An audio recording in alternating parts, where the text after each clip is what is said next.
ഈ ഭൂമി എന്ന വലിയൊരു വീട്ടിൽ മനുഷ്യരെന്നാണ് നമ്മുടെ എല്ലാം വിലാസം. ഇതിൽ ആരൊക്കെ എന്തൊക്കെ എന്തായിരിക്കുമെന്ന് എന്ന് നമ്മൾ ചിന്തിക്കേണ്ടി വരുന്ന ചില അപൂർവ സന്ദർഭങ്ങളുണ്ട്. LGBTQAI+, ലെസ്ബിയൻ, ഗേ, ട്രാൻസ്ജെൻഡർ, ക്യൂർ, എസെക്ഷൽ, ഇൻ്റർസെക്ഷൽ ഉൾപ്പെടെ നീളുന്ന ഒരു വലിയ മനുഷ്യവിഭാഗത്തെയാണ്, ഞങ്ങളെ എല്ലാവരെയും ഉൾക്കൊള്ളുന്നൊരു മനുഷ്യവിഭാഗത്തെയാണ് ഇവിടെ നമ്മൾ കേൾക്കുന്നത്. അതിൽ പുരുഷനായ ഡോക്ടർ സന്ദീപും സ്ത്രീയായ ഞാനും ഇൻ്റർസെക്ഷലായ ആനന്ദും ട്രാൻസ്ജെൻഡറായ ശ്യാമയും ഉൾപ്പെടുന്ന മനുഷ്യർക്ക് പറയാനുള്ള കുറച്ച് കാര്യങ്ങളിലേക്കാണ് നമുക്ക് പോകാനുള്ളത്. നമുക്ക് ശ്യാമയിൽ നിന്ന് തുടങ്ങാം. അയാൾ എന്തായിരിക്കുന്നു എന്ന് സമൂഹത്തോട് പറയുന്ന ആദ്യത്തെ സന്ദർഭം ശ്യാമ അറിഞ്ഞതും അനുഭവിച്ചതും എങ്ങനെയാണ്? ഇതുവരെയുള്ള ജീവിതത്തിൽ ശ്യാമയ്ക്ക് ട്രാൻസ് പേഴ്സണാലിറ്റി എങ്ങനെ അനുഭവപ്പെട്ടു എന്നും ഇപ്പോൾ എന്തായിരിക്കുന്നു എന്നുള്ളത് ഒരു തുടക്കം എന്ന നിലയിൽ പറഞ്ഞു വയ്ക്കാമോ? ഒരു കുട്ടിയെ സംബന്ധിച്ചിടത്തോളം നമ്മൾ വീട്ടിനടുത്തൊക്കെ കുട്ടി ജനിക്കുമ്പോൾ ആദ്യം ആണോ പെണ്ണോ എന്ന് ചോദിക്കാറുണ്ട്. ആണാണെങ്കിലും പെണ്ണാണെങ്കിലും അതിനനുസരിച്ചിട്ട് സമൂഹം ഉണ്ടാക്കിയിരിക്കുന്ന ചില നോംസുകൾക്കനുസരിച്ച് നമ്മൾ ആ കുട്ടികളെ വളർത്തുന്നു. അപ്പോൾ ആ ഒരു വളർച്ച സ്വാഭാവികമായും ഒരു തരത്തിൽ എന്നെ സ്റ്റീരിയോ ടൈപ്പ് ചെയ്തിട്ടുണ്ട്. ഞാൻ ഇന്ന വസ്ത്രം മാത്രമേ ധരിക്കാവൂ, ഞാൻ അസൈൻ ചെയ്ത് കിട്ടിയിരിക്കുന്നത് മെയിൽ എന്ന് പറയുന്ന ഒരു സെക്സാണ്. അപ്പോൾ നമുക്ക് അസൈൻ ചെയ്ത് കിട്ടുന്ന സെക്സ് മാത്രമാണ്. ജെൻഡർ ഒരു വ്യക്തി ഡെവലപ്പ് ചെയ്തെടുക്കുന്നത് ഒരു പ്രത്യേക ഘട്ടത്തിലെത്തുമ്പോൾ അയാളിൽ സംഭവിക്കുന്ന മാനസിക, ശാരീരിക, വൈകാരികമായിട്ടുള്ള മാറ്റങ്ങൾക്ക് വിധേയമായിട്ട് ആ വ്യക്തി രൂപപ്പെടുത്തിയെടുക്കുന്ന ഒന്നാണ്. അത് അയാളുടെ ഐഡൻറ്റിറ്റിയും അയാളുടെ വ്യക്തിത്വവും ഒക്കെയാണ് എന്നുള്ളത് ഒരുപക്ഷെ തിരിച്ചറിയുന്ന രീതിയിലേക്ക് നമ്മുടെ സമൂഹം വലിയ രീതിയിൽ മാറിയിട്ടില്ല എന്നുള്ളത് ഏറ്റവും പ്രധാനപ്പെട്ട ഒരു വസ്തുതയാണ്. ആ വസ്തുത നിലനിൽക്കുന്നത് കൊണ്ടാണ് ഞങ്ങളൊക്കെ തന്നെ ഭ്രാന്തുള്ളവരായിട്ടോ അല്ലെങ്കിൽ മറ്റെന്തെങ്കിലും തരത്തിലുള്ള മനോരോഗമുള്ളവരായിട്ടോ ഒക്കെ മാറ്റുകയും ആ രീതിയിൽ അടിക്കാനോ ഉപദ്രവിക്കാനോ അല്ലെങ്കിൽ ഏതെങ്കിലും അമ്പലങ്ങളിലൊക്കെ കൊണ്ടുപോയി പൂജ നടത്താനോ അതിനൊക്കെ ശ്രമിക്കുന്നത് അതിൻ്റെ ഭാഗമായിട്ടാണ് എന്നുള്ളതാണ്. ഞാൻ എൻ്റെ 8ാം ക്ലാസ്സിലൊക്കെ പഠിക്കുന്ന സമയത്താണ് ശരിക്കും എനിക്ക് എന്തോ ഒരു വ്യത്യാസമുണ്ട് എന്ന തിരിച്ചറിവുണ്ടാകുന്നത്. അതുവരെ നടന്നു പോകുന്ന സമയത്താണെങ്കിലും ഓടുന്ന സമയത്താണെങ്കിലും സംസാരിക്കുന്ന സമയത്താണെങ്കിലും ഒക്കെ ഏറ്റവും മോശമായ പദപ്രയോഗങ്ങൾ എൻ്റെ വീടുകളിൽ താമസിക്കുന്ന മനുഷ്യരടക്കം ഞാൻ ഇടപെടുന്ന എല്ലാ ഇടങ്ങളിലും, ഒരുപക്ഷെ നമ്മുടെ വിദ്യാലയ അന്തരീക്ഷങ്ങൾ പോലും പലപ്പോഴും ഏറ്റവും മോശം വാക്കുകൾ സംസാരിക്കാൻ വേണ്ടിയിട്ട് മാത്രം കാണുന്ന മനുഷ്യരായിട്ട് ഒതുക്കി നിർത്തിയിട്ടുണ്ട് എന്നുള്ളതാണ്. അത് അധ്യാപകരുടെ അടക്കം പിന്തുണ അത്തരം സാഹചര്യത്തിൽ ഉണ്ടായിട്ടുണ്ട് എന്നുള്ളത് ഏറെ വേദനിപ്പിക്കുന്ന വിഷയമാണ്.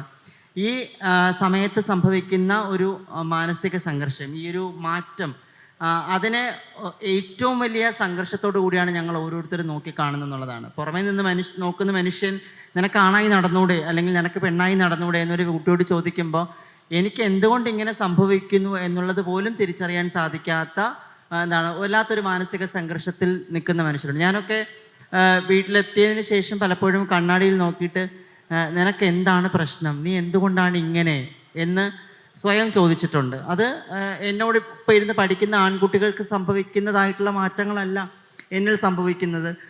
എനിക്കൊരു ഈ പറയുന്ന ഓപ്പോസിറ്റ് സെക്സിനോട് അട്രാക്ഷൻ തോന്നേണ്ട ഒരു കാലഘട്ടത്തിലോ പ്രായത്തിലോ എനിക്ക് അങ്ങനെയല്ല തോന്നുന്നത്. അപ്പോൾ അത് എനിക്ക് എന്തോ വലിയൊരു രോഗമാണ് എന്നുള്ള ഒരു സൂചനയാണ് എൻ്റെ മനസ്സിൽ ആദ്യം എത്തുന്നത്. ഇതിന് സ്വാഭാവികമായ ഒന്നാണെന്ന് അംഗീകരിക്കാനോ പറഞ്ഞു തരാനോ സാധിക്കുന്ന ഒരു മനുഷ്യരും നമ്മുടെ ചുറ്റുമില്ല എന്നുള്ളതാണ്. ഈ സംഘർഷത്തെ നമുക്ക് ആരുടെ മുന്നിലാണ് ഒന്ന് തുറന്നു പറയാൻ സാധിക്കുന്നത്? വീട്ടുകാരുടെ പിന്തുണ ഒരുപക്ഷെ കിട്ടുന്നില്ല.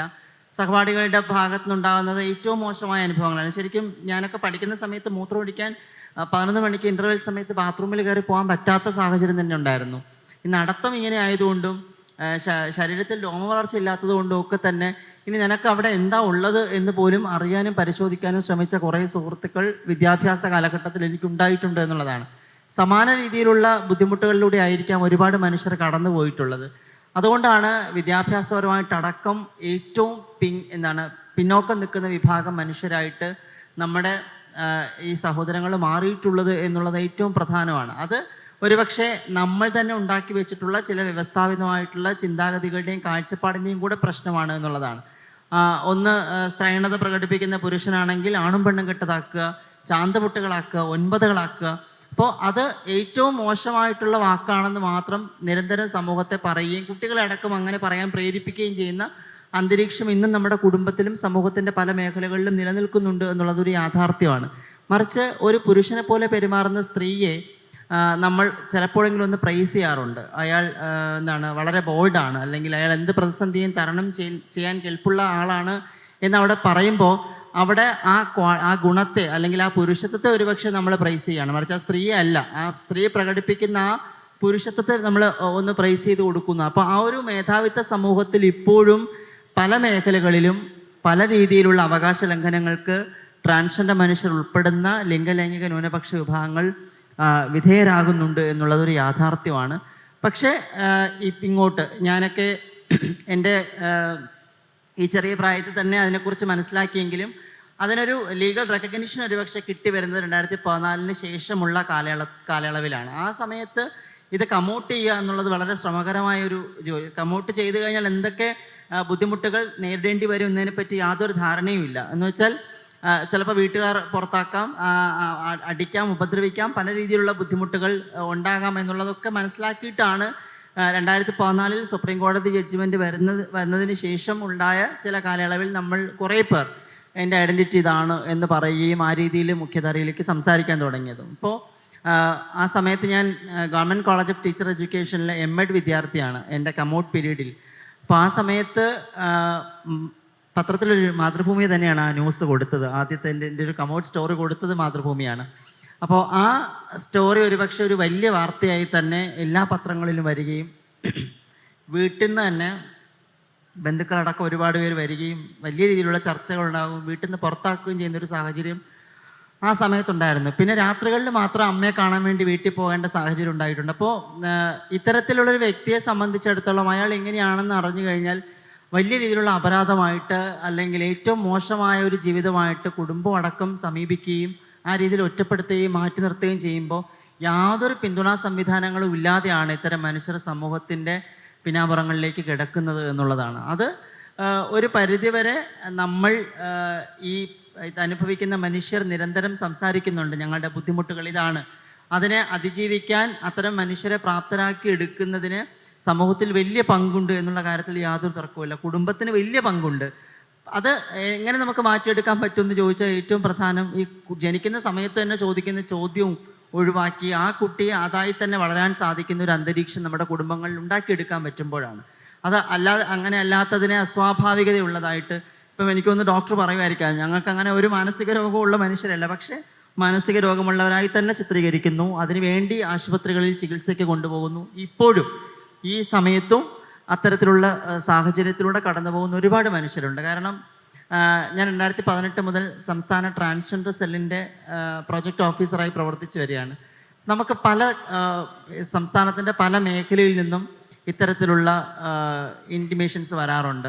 ആശുപത്രിയിൽ കൊണ്ടുപോയി ചികിത്സിപ്പിക്കുന്ന, റൂമുകളിൽ വീടുകളിൽ പൂട്ടിയിടുന്ന, അടച്ചിടുന്ന, ഇനി കൊല ചെയ്യാൻ പോലും മടിക്കാത്ത രീതിയിലുള്ള സാഹചര്യങ്ങളിലൂടെ കടന്നു പോകുന്ന ഒരുപാട് ക്യൂർ മനുഷ്യർ നമ്മുടെ സമൂഹത്തിൻ്റെ പല മേഖലകളിലും ഇന്നും സ്ട്രഗിൾ ചെയ്യുന്നുണ്ട് എന്നുള്ളത് യാഥാർത്ഥ്യമാണ്. അതെന്തുകൊണ്ടാണെന്ന് വെച്ചാൽ ഇതിൻ്റെ ആധികാരികമായിട്ടുള്ള ഒരു അറിവിനെ അല്ലെങ്കിൽ ആ നിലനിൽക്കുന്ന ഈ നോളജിന് ഇതുമായിട്ട് ബന്ധപ്പെട്ട് ആധികാരികമായിട്ടുള്ള പല തെളിവുകളും നമുക്ക് മുന്നിലുണ്ട്. അതിനെ അംഗീകരിക്കാനോ അതിനെ ആ രീതിയിൽ മനസ്സിലാക്കി പെരുമാറുന്നതിനോ സാധിക്കാൻ പറ്റാത്തൊരു മാനസികാവസ്ഥ അവർക്കുണ്ട് എന്നുള്ളതുകൊണ്ടാണ്. അപ്പോൾ ആ മാനസികാവസ്ഥയെ പാകപ്പെടുത്തിയെടുക്കുക, പരുവപ്പെടുത്തിയെടുക്കുക എന്നുള്ളത് ഏറ്റവും പ്രധാനമാണ്. എല്ലാവരും മനുഷ്യരാണെന്നുള്ളൊരു ധാരണയോടുകൂടി തന്നെ പലപ്പോഴും സമീപിക്കാൻ കഴിയണം. എൻ്റെ കുട്ടിക്കാലത്തോ എൻ്റെ വിദ്യാഭ്യാസ കാലഘട്ടത്തിലോ പലപ്പോഴും അത്തരത്തിൽ മനുഷ്യരാണെന്നുള്ള പരിഗണന പോലും തരാതെ സമീപിച്ച ആൾക്കാരായിരുന്നു കൂടുതൽ. പക്ഷേ അത്തരം പ്രതിസന്ധികളിലും നമുക്ക് കൈത്താങ്ങാകാൻ അല്ലെങ്കിൽ നമുക്കൊരു പിന്തുണ നൽകാൻ ചില ആൾക്കാർ എന്തായാലും ഉണ്ടാകും. അങ്ങനെയുള്ള ചില വ്യക്തികൾ എൻ്റെ ആ കാലഘട്ടത്തിൽ ഉണ്ടായിട്ടുണ്ട്. അധ്യാപകരെല്ലാവരും മോശമാണ് എന്ന അഭിപ്രായം എനിക്ക് ഒരിക്കലും പറയാൻ സാധിക്കില്ല. ആ കൂട്ടത്തിൽ തന്നെ ഏറ്റവും മെച്ചപ്പെട്ട രീതിയിൽ ഇത്തരം വിഷയങ്ങളെ കൈകാര്യം ചെയ്തിട്ടുള്ള അധ്യാപകരും ഇതൊന്നും ഇല്ലാതിരുന്ന, ഇതിനെപ്പറ്റി യാതൊരു അറിവില്ലാതിരുന്ന കാലഘട്ടത്തിൽ ഉണ്ടായിരുന്നു എന്നുള്ളത് കൊണ്ടാണ് ഇത്തരത്തിലുള്ള എന്നെപ്പോലുള്ള കുറച്ചധികം മനുഷ്യർക്ക് അത്തരം പ്രതിസന്ധികൾ അതിജീവിച്ച് മുന്നോട്ട് വരാൻ കഴിഞ്ഞത് എന്നുള്ളതാണ് ഏറ്റവും പ്രധാനം. ഡോക്ടറോടാണ്. ഒരു മനുഷ്യൻ ആണാവുന്നു, പെണ്ണാവുന്നു, ട്രാൻസ്ജെൻഡർ ആവുന്നു. എങ്ങനെ ട്രാൻസ്ജെൻഡർ ആവുന്നു എന്നുള്ളത് നമുക്കൊന്ന് വിശദീകരിച്ച് തരാൻ പറ്റും? ശരിക്കും നമ്മൾ ഇത് സംസാരിക്കുന്നതിന് മുമ്പ് ഒരു വേറൊരു ഇൻസിഡൻസ് എന്ന് പറഞ്ഞിട്ടൊരു ഇഷ്യൂ ഉണ്ട്. നമുക്കറിയാം, നമ്മുടെ ലാസ്റ്റ് സെൻസസ് നടന്നത് 2011 ശരിക്കും 2021 അടുത്ത സെൻസസ് നടക്കാനുണ്ടായിരുന്നത്. ബട്ട് അൺഫോർച്ചുനേറ്റ്ലി കോവിഡ് കാരണം സെൻസസ് നീട്ടി വെക്കേണ്ടി വന്നു. ഓക്കെ, ട്രാൻസ്ജെൻഡർ കമ്മ്യൂണിറ്റിക്ക് വേണ്ടിയിട്ട് ഏറ്റവും ഇമ്പോർട്ടൻറ്റ് ജഡ്ജ്മെൻറ്റ് ഇന്ത്യയിൽ നടക്കുന്നത് 2014 നാൽസ വേഴ്സസ് നാൽസ ജഡ്ജ്മെൻ്റ് എന്നാണ് അതിന് പറയുന്നത്. അപ്പോൾ അതിന് ശേഷം ആണ് ട്രാൻസ് പീപ്പിൾ ശരിക്കും ഓപ്പണായിട്ട് നോൺ ക്രിമിനലൈസ്ഡ് ആയിട്ട് കമ്മ്യൂണിറ്റി അക്സെപ്റ്റ് ചെയ്യണം എന്ന് പറഞ്ഞിട്ട് സുപ്രീം കോർട്ട് പറയുന്നത്. 2017-ലും 2018-ലും വീണ്ടും ഇത് സുപ്രീം കോർട്ട് ശരിവെക്കുകയും അതിനെ ജഡ്ജ്മെൻറ്റ് ആക്ട് മാറ്റുകയൊക്കെ ചെയ്തിട്ടുണ്ടായിരുന്നു. പക്ഷെ അതിനുശേഷം നമുക്ക് പ്രൗഡായിട്ട് okay I M a trans person എന്ന് പറയാനുള്ളൊരു അവസരം സെൻസസിൽ ചെയ്യാൻ പറ്റിയിട്ടില്ല. കാര്യം എന്ന് വെച്ചാൽ 2021 ആയിരുന്നു അടുത്ത സെൻസസ് വരേണ്ടത്. ആ സമയത്ത് സെൻസസ് നടന്നിട്ടില്ല. 2011 സെൻസസിൽ ടോട്ടൽ ട്രാൻസ്ജെൻഡർ പീപ്പിൾ എന്ന് പറയുന്നത് 4,88,000 ഇന്ത്യയിൽ മൊത്തം. 4,88,000 ആൾക്കാരാണ് മൊത്തം ഇന്ത്യയിലെ ട്രാൻസ്ജെൻഡർ ഉണ്ടെന്ന് പറയുന്നത്. പക്ഷെ കണക്കുകൾ ഇപ്പോൾ വെസ്റ്റേൺ ലിറ്ററേച്ചർ, US പല സ്ഥലങ്ങളിലും ലിറ്ററേച്ചർ ഉണ്ട്.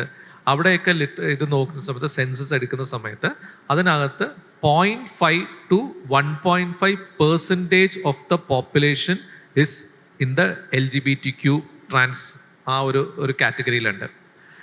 അപ്രോക്സിമേറ്റ്ലി ഒരു 0.5 to 0.75% ട്രാൻസ്ജെൻഡർ മാത്രമായിട്ടുള്ള കമ്മ്യൂണിറ്റിയിലുണ്ട്.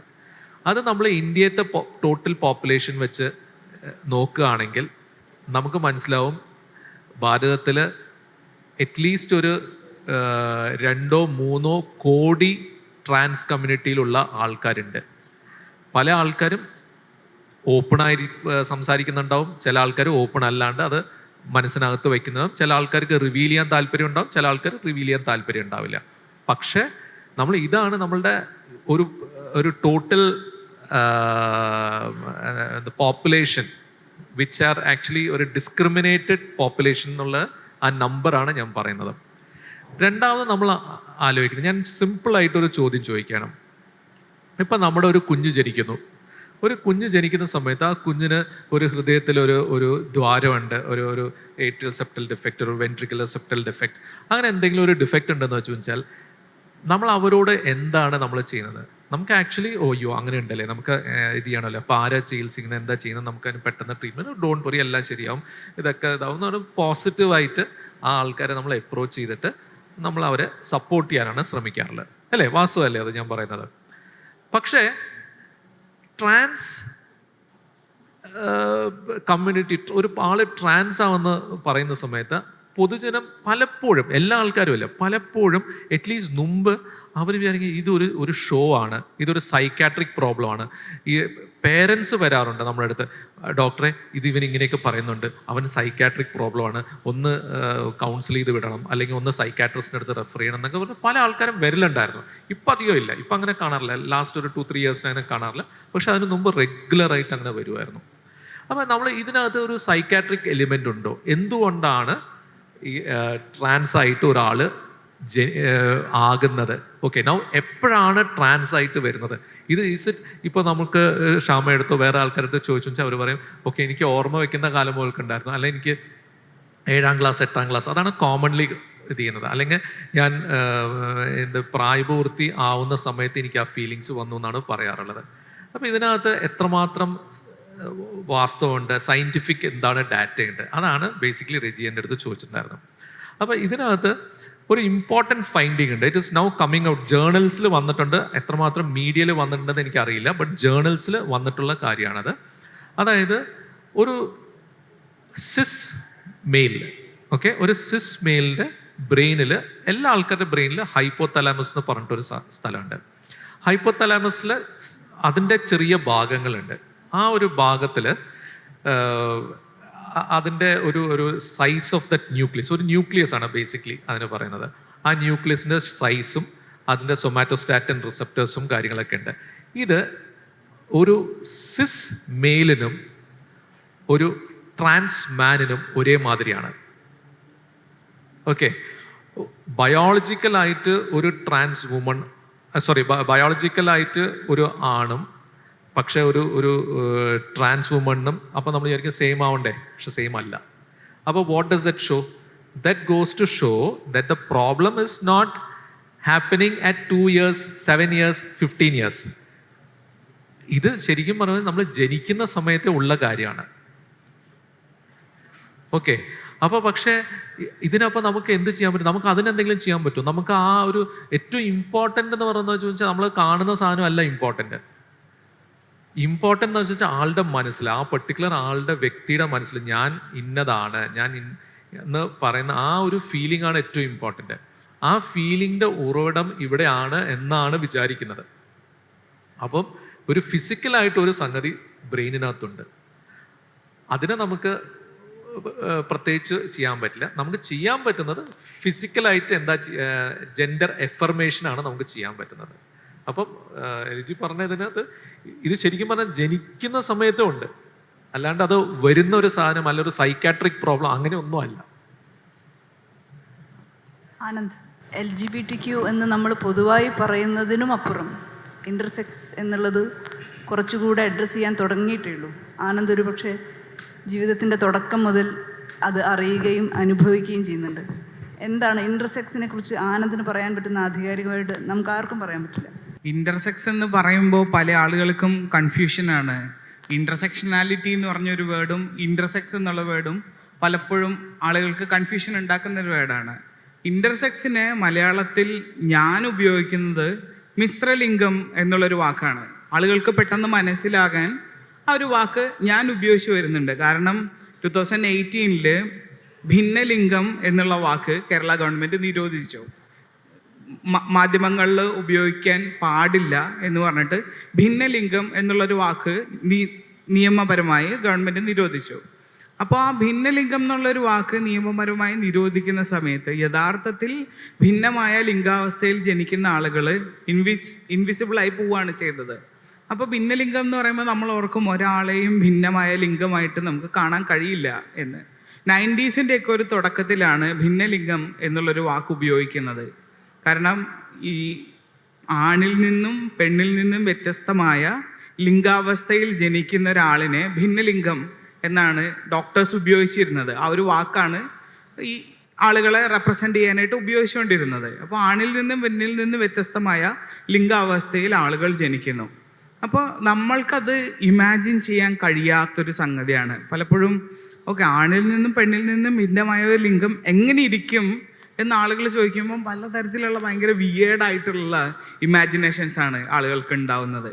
എന്നോട് ഞാനൊരു ഇൻ്റർസെക്സ് ആണ് അല്ലെങ്കിൽ ഞാനൊരു മിശ്രലിംഗാവസ്ഥയിൽ ജനിച്ച ആളാണ് എന്ന് പറയുമ്പോൾ ആളുകൾ എന്നോട് ചോദിക്കുന്നത്, ഓക്കെ, അപ്പോൾ താങ്കൾക്ക് സ്വയം താങ്കൾക്ക് മെയിലിൻ്റെയും ഫീമെയിലിൻ്റെയും ക്യാരക്ടറിസ്റ്റിക്സ് ഉണ്ട്, അപ്പോൾ താങ്കൾക്ക് സ്വയമേ പ്രഗ്നൻ്റ് ആവാൻ സാധിക്കുമോ? അത്തരത്തിലുള്ള ഭയങ്കര വിയേർഡായിട്ടുള്ള ചോദ്യങ്ങളാണ് ആളുകൾ ചോദിക്കുന്നത്. അപ്പോൾ അത്തരം ക്വസ്റ്റ്യൻസിനോട് ഞാൻ റെസ്പോണ്ട് ചെയ്യുന്നത്, അതെ, അമീബയ്ക്ക് ശേഷം ആനന്ദാണ്, സ്വയം വിഘടിച്ച് മറ്റൊന്നുണ്ടാവാനായിട്ട് അമീബയ്ക്ക് ശേഷം ആനന്ദാണ് ഉള്ളത്. അപ്പോൾ അത്തരത്തിലുള്ള ഭയങ്കര വിയേർഡായിട്ടുള്ള കാഴ്ചപ്പാടുകളാണ് ആളുകൾക്ക് ഈ മിശ്രലിംഗം എന്ന് പറയുമ്പോൾ ഉണ്ടാകുന്നത്. അപ്പോൾ അതിലൊരു ക്ലാരിറ്റി നമ്മൾ ഉണ്ടാക്കേണ്ടതുണ്ട്. കാരണം നമ്മളിത് കേൾക്കുന്ന സമയത്ത് നമുക്കറിയാം ട്രാൻസ് മാൻ ഉണ്ട്, ട്രാൻസ് വിമൺ ഉണ്ട്, ട്രാൻസ്ജെൻഡർ കാറ്റഗറി നമുക്കറിയാം, ഹോമോസെക്ഷൽ എന്താണെന്ന് അറിയാം. പക്ഷെ മിശ്രലിംഗാവസ്ഥയിലുള്ള ആളുകളെ നമുക്കറിയില്ല. കാരണം നമ്മൾ കാണുന്നില്ല, കാണാൻ കഴിയില്ല. കാരണം 4 ലക്ഷത്തിൽ ഒരാളാണ് ഇൻ്റർസെക്സ് ആയിട്ട് ജനിക്കുന്നത്. വേൾഡ് പോപ്പുലേഷൻ്റെ 1.77% ഇൻ്റർസെക്സ് ആളുകൾ ഉള്ളത്. അപ്പോൾ നമ്പർ 1 പോപ്പുലേഷനിൽ നിൽക്കുന്ന നമ്മുടെ കൺട്രിയിൽ എത്ര ആളുകൾ ഉണ്ടാവും എന്ന് നമുക്കൊന്ന് കാൽക്കുലേറ്റ് ചെയ്താൽ മനസ്സിലാവും. പക്ഷേ പല ആളുകളും ഇൻ്റർസെക്സ് ആയിട്ടുള്ള ആളുകൾ സ്വയം ട്രാൻസ് ആണ് എന്ന് ധരിച്ചു വെക്കുന്നുണ്ട്. ഇപ്പോൾ എൻ്റെ ഒരു പേഴ്സണൽ എക്സ്പീരിയൻസിൽ 21 വയസ്സ് വരെ ഒരു പെൺകുട്ടിയായിട്ട് ജീവിച്ച ആളാണ് ഞാൻ. അപ്പോൾ അതുവരെ എനിക്ക് എൻ്റെ ശരീരം കാണുന്ന പ്രായം തൊട്ട് എനിക്കറിയാം ഞാൻ ഈ ആണിൽ നിന്നും പെണ്ണിൽ നിന്നും വ്യത്യസ്തമാണ് എന്ന്. കാരണം ഞങ്ങൾ 3 മക്കളാണ്. എനിക്കൊരു ചേച്ചിയുണ്ട്, ഒരു അനിയനുണ്ട്. ഞങ്ങൾ കളിച്ച് വളരുന്ന സമയത്ത് പരസ്പരം ശരീരം കാണുന്ന ആളുകളാണ്. അപ്പോൾ എൻ്റെ ശരീരം കാണുന്ന പ്രായം തൊട്ട് എനിക്കറിയാം ഞാൻ ഈ ആണിൽ നിന്നും പെണ്ണിൽ നിന്നും വ്യത്യസ്തമാണ് എന്ന്. പക്ഷെ എനിക്കതിൽ കൃത്യമായൊരു ഉത്തരമില്ല. അപ്പോൾ ഞാൻ 10ാം ക്ലാസ്സൊക്കെ കഴിഞ്ഞിട്ട് +2 പഠിച്ചുകൊണ്ടിരിക്കുന്ന സമയത്ത് എൻ്റെ ഫ്രണ്ട്സൊക്കെ +2 കഴിഞ്ഞിട്ട് എൻജിനീയറിങ്ങിന് പോകണോ മെഡിസിന് പോകണോ എന്ന് ആലോചിക്കുന്ന സമയത്ത് ഞാൻ ആലോചിക്കുന്ന ഒരു 20 വയസ്സൊക്കെ ആകുമ്പോഴേക്കും ഞാൻ ആണാവോ പെണ്ണാവോ എന്നാണ്. എനിക്കതിനൊരു ഉത്തരവില്ല. അപ്പോൾ അവരുടെ കരിയറിനെ പറ്റി ചിന്തിക്കുന്ന സമയത്ത് ഞാൻ എൻ്റെ ശരീരത്തെ പറ്റിയാണ് ചിന്തിക്കുന്നത്. ഞാൻ കണ്ണാടിയിൽ നോക്കുന്ന സമയത്ത് എനിക്കൊരിക്കലും എന്നെ കാണാൻ സാധിച്ചിട്ടില്ല. എനിക്കെപ്പോഴും കണ്ണാടി എനിക്കൊരു അതർ വസ്തുവാണ്. എനിക്കെപ്പോഴും അതറാണ് കണ്ണാടി കാണുന്നത്. അപ്പോൾ 21 വയസ്സ് വരെ ഈ ഈ ഭയങ്കര സ്പിരിച്വൽ ആയിട്ടുള്ള ആളുകൾ ചോദിക്കുന്നത് ബുദ്ധനും ശങ്കരനും കണ്ടെത്താൻ പറ്റാത്ത ഉത്തരമാണ് ഞാൻ ആരാണ് എന്ന്. ഈ ചോദ്യം ഞാൻ എന്നോട് തന്നെ നിരന്തരം ചോദിച്ചുകൊണ്ടിരിക്കുക. ഞാൻ ആരാണ്, എൻ്റെ ശരീരം എന്താണ്, ഞാൻ വളർന്നു വരുമ്പോൾ എന്താവും. നമുക്കൊക്കെ ഒരു സെൽഫ് ഇമേജ് ഉണ്ടല്ലോ. കുട്ടിക്കാലത്ത് നമുക്കൊരു സെൽഫ് ഇമേജ് ഉണ്ടായിരുന്നു. ഞാൻ വളർന്നു വരുന്ന സമയത്ത് ഒരു കട്ടിത്താടിയും കട്ടിമീശയും ഒക്കെ ഉള്ള ഒരാളായി ഞാൻ മാറും, അല്ലെങ്കിൽ ഒരു അതിസുന്ദരിയായ ഒരു യുവതിയായി ഞാൻ മാറും. അങ്ങനെ ഒരു സെൽഫ് ഇമേജ് എല്ലാവർക്കും ഉണ്ട്. ഞാൻ എൻ്റെ അഡൽഹുഡിൽ എനിക്ക് അങ്ങനെ ഒരു സെൽഫ് ഇമേജ് ഇല്ല. അപ്പം ഞാനിങ്ങനെ ആലോചിച്ചുകൊണ്ടിരിക്കുക ഞാൻ എന്താവും, എന്ത് രൂപത്തിലായിരിക്കും ഞാൻ വളർന്നു വരിക എന്ന്. അപ്പോൾ 21 വയസ്സ് വരെ ഞാനൊരു പെൺകുട്ടിയായിട്ട് ജീവിക്കുമായിരുന്നു. ഞാൻ PGക്ക് ഞാൻ MA തിയേറ്റർ പഠിച്ച ആളാണ്. അപ്പോൾ തിയേറ്ററിൻ്റെ എൻട്രൻസിന് ഒരു ക്വസ്റ്റ്യൻ ആയിരുന്നു, what is your theatre experience. അപ്പോൾ എൻ്റെ ഫ്രണ്ട്സൊക്കെ എഴുതി സ്കൂളിൽ പഠിക്കുന്ന സമയത്ത് നാടകം ചെയ്തിട്ടുണ്ട്, കോളേജിൽ പഠിക്കുന്ന സമയത്ത് ഫെസ്റ്റിവലിൽ നാടകം കളിച്ചിട്ടുണ്ട്. അപ്പോൾ my theatre experience I was like okay my theatre experience. ഞാൻ 21 വയസ്സ് വരെ പെൺകുട്ടിയായിട്ട് ജീവിച്ച ആളാണ്. സമൂഹം എന്നെ കാണുമ്പോൾ ഓക്കെ സമൂഹത്തിൻ്റെ കാഴ്ചപ്പാടിൽ ഒരു സ്ത്രൈണതയുള്ള ഒരു രൂപമാണ്, ചുരിദാറൊക്കെ ഇട്ടൊരു ശരീരമാണ്, അപ്പോൾ ഇത് പെൺകുട്ടിയാണ്. അപ്പോൾ ആളുകളുടെ ഗെയ്സ് അങ്ങനെയാണ്. എന്നെ കാണുമ്പോൾ ആളുകൾ വിചാരിക്കുന്നത് ഞാനൊരു പെൺകുട്ടിയാണ് എന്ന്. അപ്പോൾ ആളുകളുടെ ഗെയ്സിനനുസരിച്ച് ഞാൻ കുറച്ചൊക്കെ ഫെമിനൈനായിട്ടൊക്കെ അഭിനയിക്കും. അതൊരു തിയേറ്റർ എക്സ്പീരിയൻസ് ആണ് എന്നെ സംബന്ധിച്ച്. പിന്നീട് 21 വയസ്സാവുന്ന സമയത്ത് ഞാൻ സ്വയം തിരിച്ചറിയുന്നു ഞാനൊരാണാണ് എന്ന്. ഞാൻ മുടി വെട്ടി നടക്കുന്നു. അപ്പോൾ എന്നെ ശരിക്കും പുരുഷനാക്കിയത് അല്ലെങ്കിൽ എന്നെ ഒരാണാക്കിയത് ബസ് കണ്ടക്ടർമാരാണ്. ഞാൻ ആദ്യം മുടിയൊക്കെ വെട്ടി ഭയങ്കര ഷർട്ടും പാൻറ്റൊക്കെ ഇട്ട് ബസ്സിലിരിക്കുകയാണ്. എപ്പോഴും സ്ത്രീകളുടെ സീറ്റിൽ KSRTC ബസ്സിൽ ഡ്രൈവറുടെ ബാക്കിലാണ് ഇരിക്കാറ്. കണ്ടക്ടർ വന്നിട്ട് തട്ടിയിട്ട് പറഞ്ഞു, മോനെ ഇത് സ്ത്രീകളുടെ സീറ്റാണ്, പുറകിലേക്ക് ഇറങ്ങിയിരിക്കുക എന്ന്. അപ്പോൾ ഓക്കെ, അപ്പോൾ നിങ്ങൾ എന്നെ ആണായിട്ടാണ് കാണുന്നത്. പിന്നെ ഷർട്ടിൻ്റെ ഒരു ബട്ടൺസ് ഒക്കെ അഴിച്ചിട്ട് കുറച്ചിങ്ങനെ ഭയങ്കര മാസ്കുലിനായിട്ടൊക്കെ പെർഫോം ചെയ്യും. അപ്പോൾ ആളുകൾ എന്നെ കാണുമ്പോൾ ആണായിട്ട് കാണാൻ തുടങ്ങി. ഞാൻ അതാണ് എൻ്റെ തിയേറ്റർ എക്സ്പീരിയൻസ്. ആളുകളുടെ ഗെയ്സിനനുസരിച്ച് ഫീമെയിലായിട്ടും മെയിലായിട്ടും ഞാൻ അഭിനയിച്ചിട്ടുണ്ട്. That was my theatre experience, that's my life. അങ്ങനെയാണ് ആ എൻട്രൻസിന് എനിക്കൊരു നല്ല മാർക്കോടുകൂടി PGക്ക് കയറാൻ സാധിച്ചത്. അതായിരുന്നു എൻ്റെ തിയേറ്റർ എക്സ്പീരിയൻസ്. അപ്പോൾ being intersex it's not very easy. എന്ന് വെച്ചാൽ എന്നും ക്വസ്റ്റ്യൻസ് ആണ്. ഞാൻ ഒരു അഡൽട്ട്ഹുഡിൽ എൻ്റെ തൊട്ടടുത്ത് എൻ്റെ ബെഞ്ചിലിരിക്കുന്ന എൻ്റെ കൂട്ടുകാരിമാർക്കൊക്കെ പീരീഡ്സ് ആവുന്നു, എൻ്റെ സിസ്റ്റർ വയസ്സറിയിക്കുന്നു. അപ്പോൾ ആ സമയത്ത് എനിക്കത് സംഭവിക്കുന്നില്ല. അപ്പോൾ നമുക്ക് ബയോളജിക്കലി നമുക്ക് കുറച്ച് നോളജൊക്കെ ഉണ്ട്. അഡൽട്ട്ഹുഡിൽ അങ്ങനെ ഒരു സ്ത്രീകൾക്ക് പീരീഡ്സ് ആവും, പുരുഷന്മാരുടെ ശരീരത്തിൽ മാറ്റങ്ങൾ വരും. അപ്പോൾ ഈ പറഞ്ഞ മാറ്റങ്ങളൊന്നും എൻ്റെ ശരീരത്തിൽ സംഭവിക്കുന്നില്ല. അപ്പോൾ എനിക്കറിയാം ഞാൻ ഡിഫറെൻ്റ് ആണ് എന്ന്. പക്ഷെ എനിക്കതിലൊരു ക്ലാരിറ്റി ഇല്ല. അപ്പോൾ 21 വയസ്സായപ്പം ഞാൻ PG പഠിക്കുന്ന സമയത്ത് ചെറുതായിട്ട് രോമമൊക്കെ വളരാൻ തുടങ്ങി ഇവിടെയൊക്കെ. 21 വയസ്സിൽ ഞാൻ ഫെമിനൈൻ ആവും, ഞാനൊരു പെണ്ണാവും എന്ന് ആഗ്രഹിച്ചിരിക്കുന്ന സമയത്ത് എൻ്റെ മുഖത്ത് ചെറിയ താടിയൊക്കെ വളരുന്നത്. അപ്പം എനിക്കതൊരു കൺഫ്യൂഷനായി. ഞാൻ പിന്നെ ഷേവ് ചെയ്യാൻ തുടങ്ങി. ഷേവ് ചെയ്തിട്ട് ക്ലാസ്സിൽ ചെല്ലുമ്പോൾ അവന്മാർ ചോദിക്കും, നീയും ഷേവ് ചെയ്യാൻ തുടങ്ങിയാണ്. അപ്പോൾ അത് എന്നെ ഭയങ്കര ബുള്ളി ചെയ്തിട്ടാണ് അവർ ചോദിക്കുന്നത്, എന്നെ ഹരാസ് ചെയ്യാണ്. അപ്പോൾ ഞാൻ കൂടുതൽ ഫെമിനൈൻ ആവാൻ ആഗ്രഹിക്കുന്ന സമയത്ത് എൻ്റെ ചുറ്റുമുള്ള ആളുകൾ എൻ്റെ ഉള്ളിലുള്ള ആണിനെ കണ്ടിട്ടുണ്ട്. പക്ഷെ എനിക്കത് അക്സെപ്റ്റ് ചെയ്യാൻ പറ്റുന്നില്ലായിരുന്നു. ഞാൻ ഒരിക്കലും അത് അക്സെപ്റ്റ് ചെയ്യുന്നില്ലായിരുന്നു. പിന്നീട് വളർന്നു വന്ന സമയത്ത് എൻ്റെ ശരീരം സ്വയമേ മാസ്കുലിൻ ആവാൻ തുടങ്ങിയപ്പോൾ എനിക്കത് അക്സെപ്റ്റ് ചെയ്യേണ്ടി വന്നു. യെസ്, ഞാനൊരു മെയിലാണ് എന്ന് ഞാൻ അക്സെപ്റ്റ് ചെയ്യേണ്ടി വന്നു. പിന്നെ എന്നെ ഞാൻ സ്വയം കാണുന്ന ആ ഒരു സെൽഫ് ഇമേജ് എന്ന് പറഞ്ഞ സംഗതി ഇല്ലാത്ത ഞാൻ മുടി വെട്ടിയിട്ട് കണ്ണാടിയിൽ നോക്കുമ്പോൾ പെട്ടെന്ന് സമയത്ത് I was thinking, oh my goodness, where were you man, I was waiting for you for a long time. അപ്പോൾ ആ മിററിൽ കാണുന്ന എൻ്റെ സെൽഫ് ഇമേജിനോട് ഞാൻ കണക്ട് ചെയ്യുന്നത് എൻ്റെ 25ാമത്തെ വയസ്സിലാണ്. I was waiting for you for the whole time. ഇത്ര നാളും ഞാൻ വെയിറ്റ് ചെയ്ത് എൻ്റെ ഈ ഒരു സെൽഫ് ഇമേജ് കാണാൻ വേണ്ടിയിട്ടാണ്. അപ്പോൾ ആ ഒരു ഇമേജ് കാണുന്ന സമയത്ത് I feel like yes, I'm perfect, I'm completely all right, I M a normal man. അങ്ങനെ ഒരു ഫീൽ എനിക്ക് ഉണ്ടാവുന്നുണ്ട്. Now I am 32 years old. I have my love. I have my parents. I have a lot of friends. I'm really happy. But for others, it's not really happy. I have a friend who is born as an intersex person, and he lived as a boy till the age of 15. 15 വയസ്സായപ്പോൾ അവന് menses ആയി. Menses ആവുന്ന സമയത്ത് അവൻ്റെ parents അവനെ കൊണ്ട് ഡോക്ടറെ കാണിക്കുമ്പോഴാണ് അവൻ ഇന്റേണലി യൂട്രസ് ഉണ്ട് എന്നറിയുന്നത്. അപ്പോൾ ഒരു ആൺകുട്ടിക്ക് മെൻസസ് ആവുന്നതിലും വലിയ ഭീകര പ്രശ്നം വേറെ ഇല്ലല്ലോ. ഇവരെല്ലാവരും കൂടിയിട്ട് വിത്തൗട്ട് ഹിസ് കൺസെൻറ്റ് അവൻ്റെ യൂട്രസ് റിമൂവ് ചെയ്തു. After few years he turned very feminine. അവൻ സ്ത്രൈണതയുള്ള ഒരാളായി വളരുകയാണ്. അവൻ്റെ പാരൻസ് അവനെ വീട്ടിൽ നിന്ന് പുറത്താക്കി. അവർ പറയുന്നത് നിന്നെ ഒരു പെണ്ണായിട്ട് കാണാൻ വേണ്ടിയല്ല, ആണായിട്ട് കാണാൻ വേണ്ടിയാണ് ഞങ്ങൾ ഈ സർജറി ചെയ്തത്. If you want to be a female just go. He went. അവൻ ബാംഗ്ലൂർ പോയി എന്തൊക്കെയൊക്കെയോ വർക്ക് ചെയ്ത് അവൻ ആഗ്രഹിച്ച ഒരു ശരീരം അവൻ നേടി പിന്നീട് വർഷങ്ങൾക്ക് ശേഷം. അപ്പോൾ ഇപ്പോഴും കാണുമ്പോൾ എനിക്ക് ഭയങ്കര, എനിക്കറിയില്ല എനിക്ക് സങ്കടമാണോ ദേഷ്യമാണോ, വാട്ട് ഐ ഫീൽ. എനിക്ക് ആ ഫീലിങ്സിനെ ഡിഫൈൻ ചെയ്യാൻ പറ്റുന്നില്ല. കാരണം അവൻ ആ യൂട്രസ് ഉണ്ടായിരുന്നെങ്കിൽ അവൻ ആഗ്രഹിച്ച രീതിയിലുള്ള ഒരു പെണ്ണാവാൻ അവന് സാധിക്കുമായിരുന്നു. അപ്പോൾ ഒരു കുട്ടി ജനിക്കുന്ന സമയത്ത് ഡോക്ടേഴ്സ് ആയിരിക്കാം, അല്ലെങ്കിൽ ചിലപ്പോൾ പാരൻസ് ആയിരിക്കാം, ജെൻഡർ അസ്യൂം ചെയ്ത് അസൈൻ ചെയ്ത് കൊടുക്കുകയാണ്. അതിൽ നിന്ന് പിന്നെ ഒരു എസ്കേപ്പ് സാധ്യമല്ല. ആ ഒരു എസ്കേപ്പിന് വേണ്ടിയിട്ട് ഒരുപാട് സ്ട്രഗിൾ ചെയ്യേണ്ടി വരും. അപ്പോൾ എൻ്റെ ഫാമിലിയെ പറ്റി ആലോചിക്കുമ്പോൾ ഞാൻ ഭയങ്കര പ്രൗഡായിട്ടാണ് എൻ്റെ ഫാമിലിയെ കാണുന്നത്. കാരണം both mail, female and intersex. ഈ ലോകത്ത് വേറെ ഒരു പാരൻസിനെയും ഞാൻ കണ്ടിട്ടില്ല. ഇന്ത്യയിലെ ഒട്ടുമിക്ക എല്ലാ സിറ്റികളിലും പോയിട്ടുള്ള ആളാണ്. ഇൻ്റർസെക്സ് റൈറ്റ്സിനെ പറ്റിയിട്ട് ഒരുപാട് സംസാരിച്ചിട്ടുള്ള ആളാണ്. പക്ഷെ ലോകത്തിൻ്റെ ഒരു ഭാഗത്തും ഒരു ആണിനും പെണ്ണിനും ഇൻ്റർസെക്സിനും, അല്ലെങ്കിൽ ഒരു ആണിനും പെണ്ണിനും ട്രാൻസ്ജെൻഡറിനും ജന്മം കൊടുത്ത മറ്റൊരു പാരൻസിനെ ഞാൻ കണ്ടിട്ടില്ല. ബട്ട് മൈ പാരൻസ് അവരെന്നെ ചൈൽഡ്ഹുഡിൽ സർജറി ചെയ്ത് മാറ്റാതെ എനിക്ക് എൻ്റെ ശരീരം അല്ലെങ്കിൽ എൻ്റെ ജെൻഡർ, എൻ്റെ സെക്സ് ചൂസ് ചെയ്യാനുള്ള റൈറ്റ് എനിക്ക് തന്നു.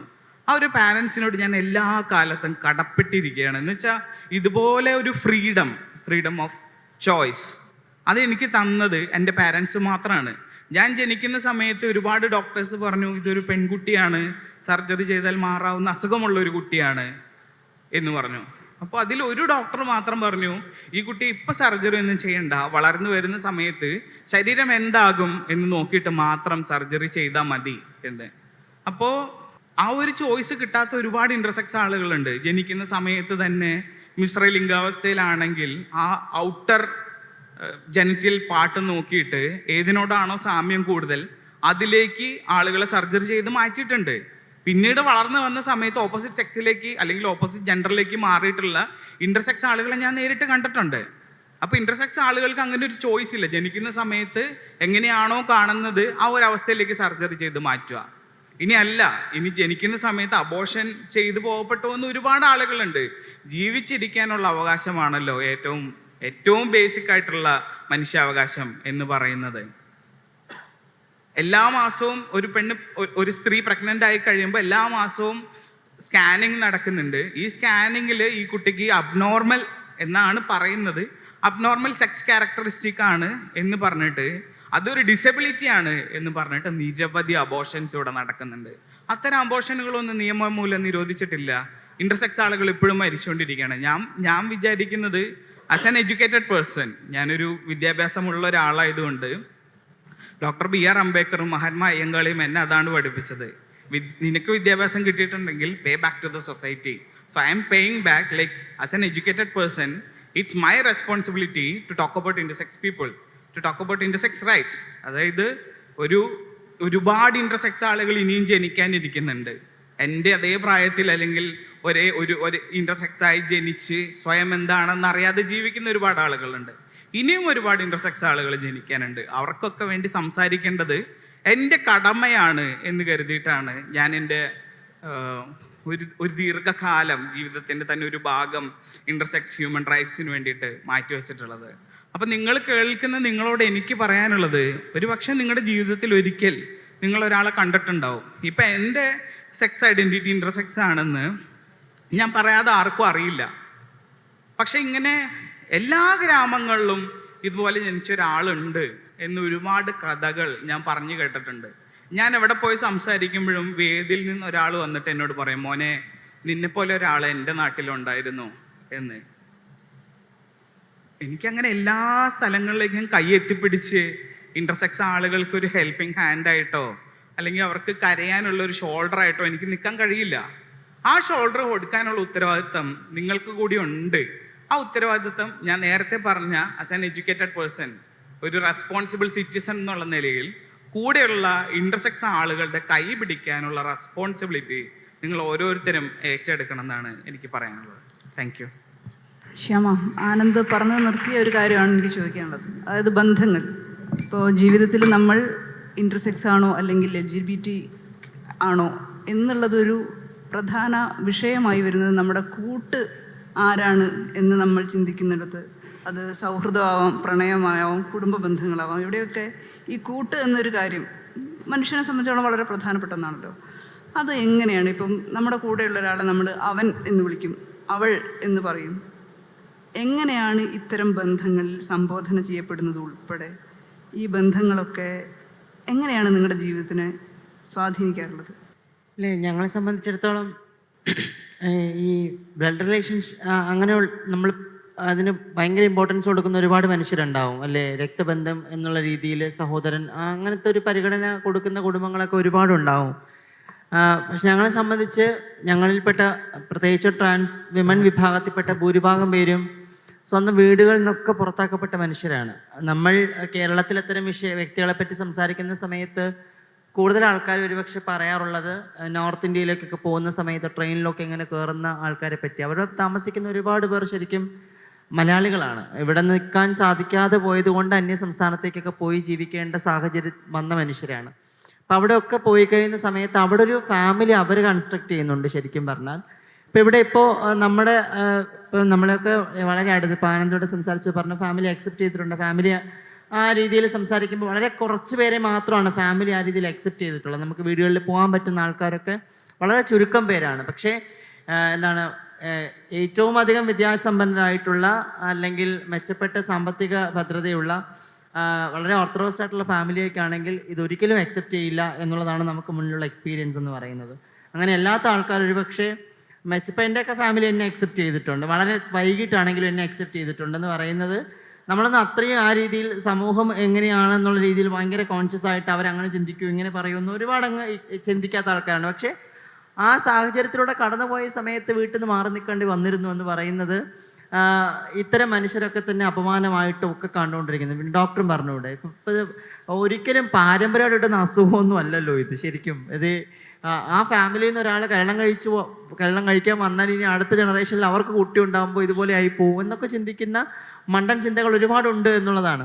അപ്പോൾ അതുകൊണ്ട് തന്നെ എത്രയൊക്കെ ദൂരത്തിലേക്ക് അകറ്റി നിർത്താമോ മാറ്റി നിർത്താമോ അത്രയും ദൂരം അകറ്റുകയും മാറ്റി നിർത്തുകയും ചെയ്യുന്ന കുടുംബങ്ങളാണ് ഒരുപാട് പേര് എന്ന് പറയുന്നത്. അപ്പോൾ പലപ്പോഴും നമ്മൾ തന്നെ നമുക്കിടയിൽ ഒരു ഫാമിലി കൺസ്ട്രക്ട് ചെയ്യുന്നുണ്ട് എന്നുള്ളതാണ്. ഇപ്പം എനിക്ക് മകളുണ്ട് അല്ലെങ്കിൽ എനിക്ക് അമ്മയുണ്ട് എന്നൊക്കെ ഞാനും സംസാരിക്കുമ്പോൾ ഇത് തന്നെയാണ് ശരിക്കും ഒരു ഹിജറ സംസ്കാരത്തിൽ ജീവിക്കേണ്ടി വരുന്ന സമയത്ത് പോലും അവർ പിന്തുടരുന്ന ഒരു ജീവിത രീതി എന്ന് പറയുന്നത്. അവരൊരു ഗുരു ഉണ്ടാവും, ചേലയുണ്ടാവും, അവർക്ക് വീണ്ടും മക്കളുണ്ടാവും, അങ്ങനെ അതിൻ്റെ പല പേരുകളിലൊക്കെ പറയും. എന്നാൽ പോലും അവിടെ ഒരു ഫാമിലി കൺസ്ട്രക്ട് ചെയ്യുന്നു എന്ന് പറയുന്നത് നമുക്ക് ഒരുപാട് ആവശ്യങ്ങൾ പക്ഷെ ഒരു ഹ്യൂമൻ ബീയിങ് എന്നുള്ള നിലയിൽ നമ്മുടെ മുന്നോട്ടുള്ള ജീവിതത്തിൽ നമുക്ക് ഒരുപാട് ആവശ്യങ്ങളുണ്ട്. മാനസിക പിന്തുണ ഏറ്റവും അനിവാര്യമായിട്ടുള്ള ഒരു വിഭാഗം മനുഷ്യരാണ്. അപ്പോൾ നമ്മുടെ മനസ്സിലുള്ള വിഷമങ്ങൾ ഒരുപക്ഷെ നമുക്ക് തുറന്ന് പറയാൻ സാധിക്കുന്ന ഒരിടം വേണം, ഒരു വ്യക്തി വേണം.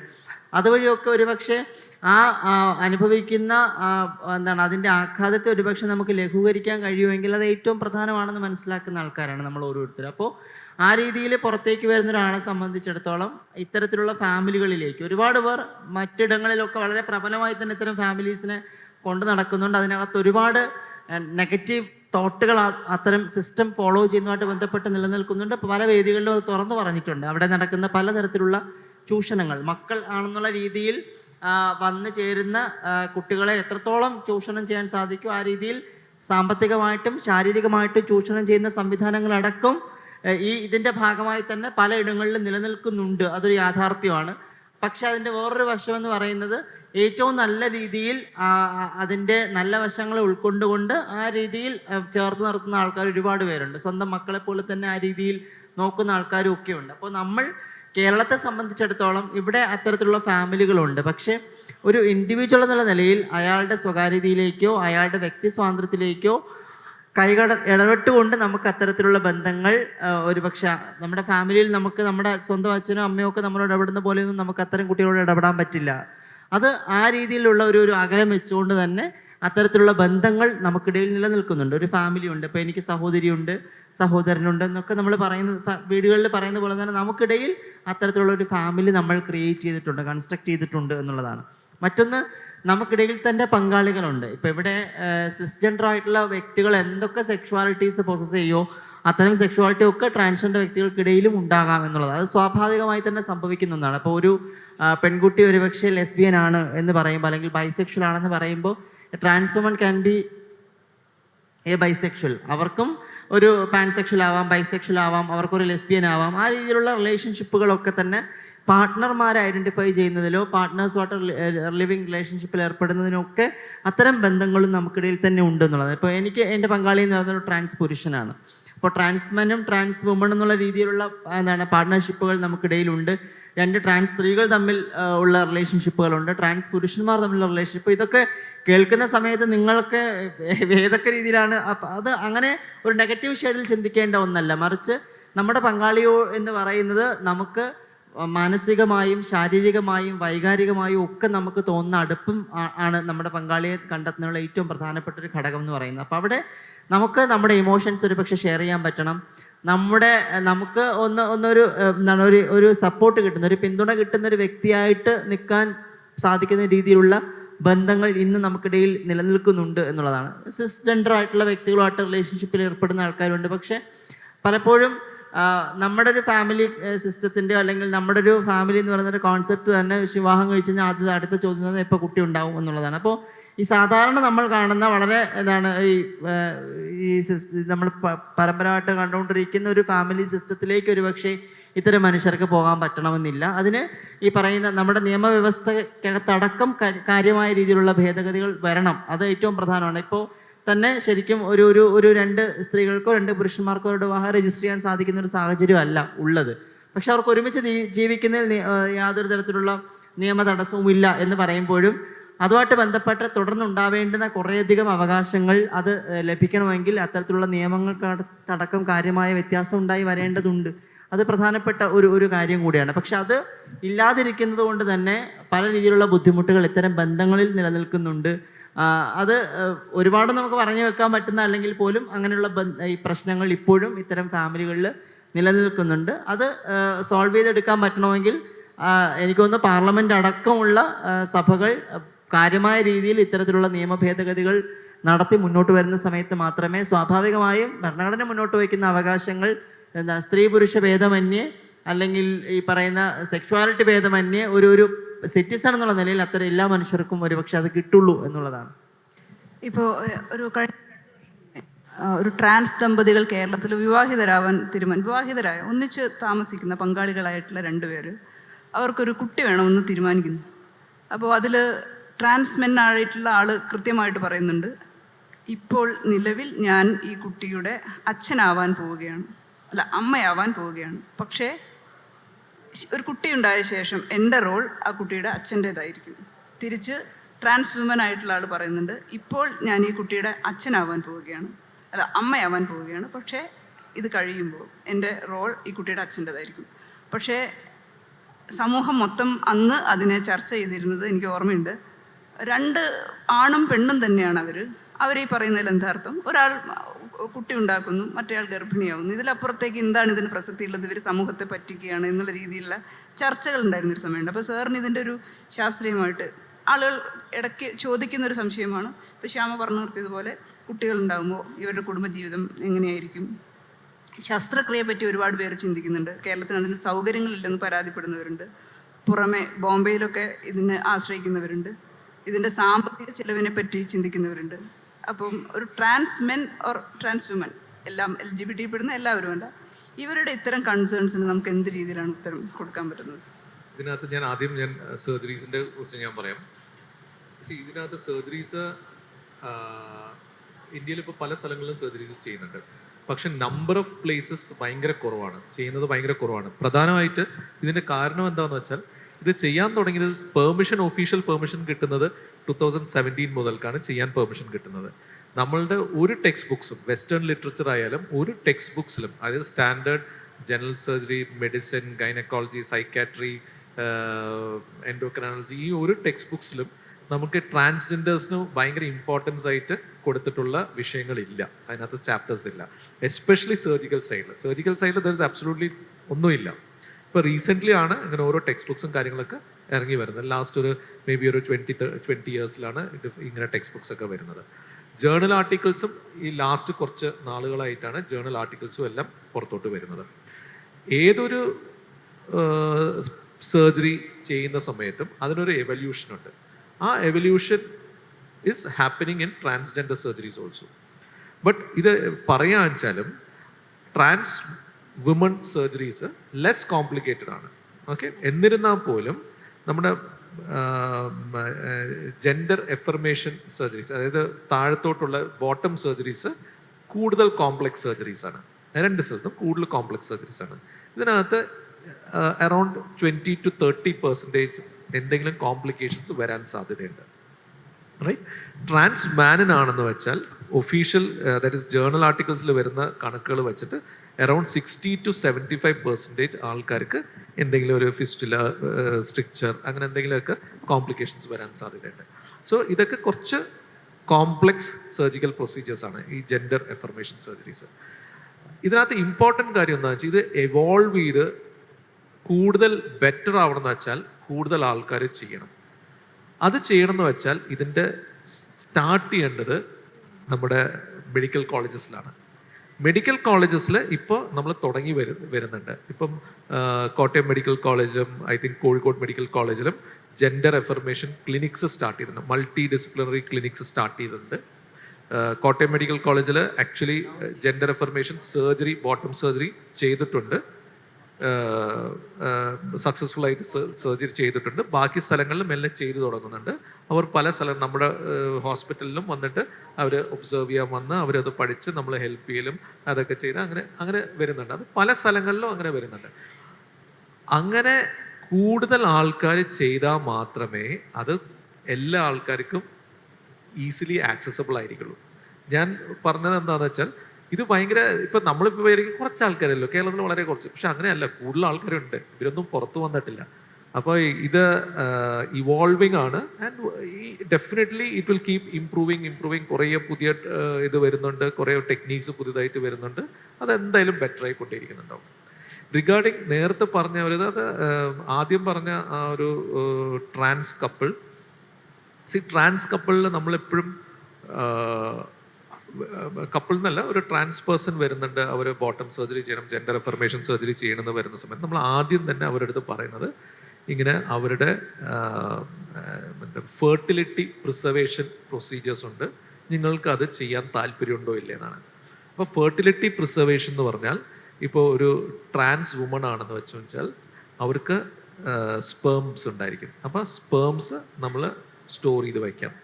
അല്ലെങ്കിൽ ഒരു ട്രാൻസ് മാൻ ആണെന്ന് വെച്ചാൽ ഓവറി നമ്മൾ മാറ്റുന്ന സമയത്ത് ഓവറി പ്രിസർവ് ചെയ്ത് വയ്ക്കാം. At any point of time അവർക്ക് കുട്ടികൾ വേണമെന്ന് വെച്ചാൽ അവർക്കത് ചെയ്യാൻ പറ്റും. അവരുടെ തന്നെ രക്തത്തിൽ പിറന്ന കുട്ടീനെ അവർക്ക് ഉണ്ടാക്കാം. ചിലപ്പോൾ അവർ ട്രാൻസ് വുമണ് പ്രസവിക്കാൻ പറ്റില്ല, കാര്യം എന്താണെന്ന് വെച്ചാൽ അവൾക്ക് ഗർഭപാത്രമില്ല. പക്ഷെ അവരുടെ തന്നെ കുട്ടി അവർക്ക് ഉണ്ടാവാം. അവരുടെ സ്പേംസ് ഉപയോഗിച്ചിട്ട് അവരുടെ കുട്ടി ഉണ്ടാവും. മേ ബി സൊറഗേറ്റ് ആയിരിക്കാം, മേ ബി അവർ സിസ് പേഴ്സണെയാണ് കല്യാണം കഴിക്കുന്നത്. So all those possibilities are there. പിന്നെ ഒരു ട്രാൻസ് മാനും ഒരു ട്രാൻസ് കപ്പിളിന് ഒരു കുട്ടി ഉണ്ടായി എന്ന് വെച്ചാൽ it is a very happy thing to happen. എന്ന് വെച്ചാൽ ഇറ്റ് ഇസ് ലൈക്ക് ഇപ്പം ഒരു സിസ് കപ്പിൾ ഉണ്ടായി അവർക്കൊരു കുട്ടി ഉണ്ടായിരുന്നു വെച്ചാൽ എല്ലാവർക്കും സന്തോഷമാണ്. അപ്പോൾ അതുമാതിരി തന്നെ സന്തോഷമാണ്. അത് ഫസ്റ്റ് ടൈം വരുന്ന സമയത്ത് അതൊരു വലിയൊരു വിഷയമാണ്.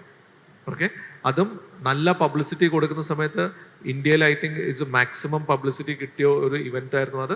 അപ്പോൾ കുറേ ആൾക്കാർ അവരവരുടെ അഭിപ്രായങ്ങളും കാര്യങ്ങളും പറയുന്നുണ്ട്. അത് നമ്മൾ അത്രയും മാത്രമേ അതിന് ഇമ്പോർട്ടൻസ് കൊടുത്താൽ മതി. അവർ പേഴ്സണലി എനിക്ക് അവരെ അറിയാം. They seems to be a very happy couple with a child. അവർ ചൈൽഡിനെ റെയർ ചെയ്യുന്നുണ്ട്. What happens later, that is a different topic. that we cannot tell now. ഒരൊറ്റ കാര്യം ആനന്ദിനോട് നമുക്കത് ശേഷം ഓഡിയൻസിലേക്ക് പോകാനുള്ള സമയമായി. ഒരു കാര്യം മാത്രം, ഇപ്പം നമ്മൾ നേരത്തെ പറഞ്ഞ ബന്ധങ്ങളായാലും സാമൂഹികമായി നേരിടേണ്ടി വരുന്ന പ്രശ്നങ്ങളായാലും പലപ്പോഴും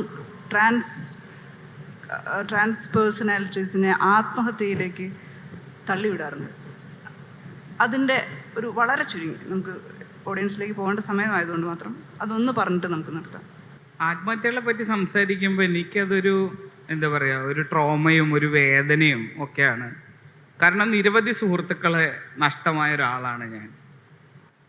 പലരുടെയും ആത്മഹത്യക്ക് ഒരു കാരണം എന്ന് പറയുന്നത് സർജറി തന്നെ ആയിരുന്നു. ഇപ്പോൾ ഡോക്ടർ പറയുമ്പോൾ അത്തരം സർജറികളിൽ പ്രതീക്ഷയുണ്ടെങ്കിലും വ്യക്തിപരമായിട്ട് ജെൻഡർ അഫർമേഷൻ പ്രൊസീജിയേഴ്സിനെ സപ്പോർട്ട് ചെയ്യുന്ന ഒരാളല്ല ഞാൻ. കാരണം ഞാൻ കണ്ടിട്ടുള്ള പല ട്രാൻസ് വ്യക്തികളുടെയും സർജറികൾ പല തരത്തിലാണ് ചെയ്തു വെച്ചിരിക്കുന്നത്. ഇപ്പോൾ ഞാൻ പറയുന്നത് എൻ്റെ സുഹൃത്തുക്കളായിട്ടുള്ള ട്രാൻസ് ആളുകളോട് ഞാൻ പറയും, നിങ്ങൾ ടോപ്പ് സർജറി ചെയ്തോളൂ, ബ്രസ്റ്റ് റിമൂവലോ ബ്രസ്റ്റ് ഇംപ്ലാന്റോ നിങ്ങൾ ചെയ്തോളൂ, കാരണം അത് സക്സസ്ഫുള്ളി നടക്കുന്നുണ്ട്. പക്ഷെ ബോട്ടം സർജറികൾ ഒരു കാരണവശാലും സക്സസ്ഫുള്ളി നടക്കുന്നില്ല. ഇത്രയും മെഡിക്കലി അഡ്വാൻസ്ഡ് ആയിട്ടുള്ള US ഓസ്ട്രേലിയയിലോ ഈവൻ തായ്ലൻഡിൽ പോലും ഇത്രയും സക്സസ്ഫുള്ളി സർജറികൾ നടന്നിട്ടുള്ളതായിട്ട് എനിക്കറിയില്ല. തായ്ലൻഡിലുള്ള ക്യൂർ സുഹൃത്തുക്കളോട് സംസാരിക്കുമ്പോൾ പോലും അവരുടെ റിസൾട്ടിൽ പോലും അവർ സാറ്റിസ്ഫൈഡ് അല്ല എന്നുള്ളൊരു റിസൾട്ട് നമ്മൾ കേട്ടിട്ടുണ്ട്. നമ്മുടെയൊക്കെ എൻ്റെ ഒരു വളരെ അടുത്ത സുഹൃത്ത്, നമ്മുടെയൊക്കെ വളരെ അടുത്തൊരു സുഹൃത്ത് അനന്യകുമാരി അലക്സ് സൂയിസൈഡ് ചെയ്തതുമായിട്ട് ബന്ധപ്പെട്ട് നമ്മളൊരു ഫാക്ട് ഫൈൻഡിങ് സ്റ്റഡി നടത്തിയായിരുന്നു.